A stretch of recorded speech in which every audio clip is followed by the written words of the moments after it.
Pag-asa weather update today. Pag-asa weather update today.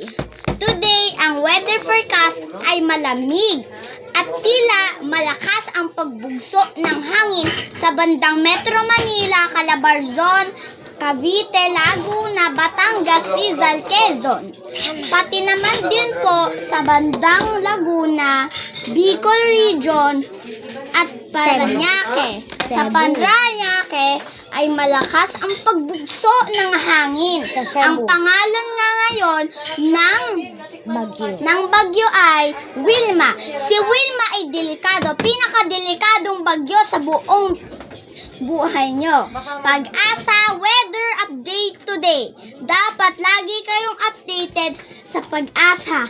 Kids, Pag-asa weather update. Dapat lagi din kayo nagdadala ng payong o mga raincoat at mga iba pang para wag kayong mabasa. Dapat din magsusombrero kayo para ang anak nyo ay walang magkasakit.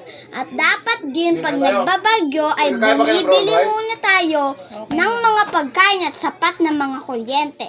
Dapat din lagi tayong maingat. Pag-asa weather update today! Wala kang butas. November. May butas ka? November.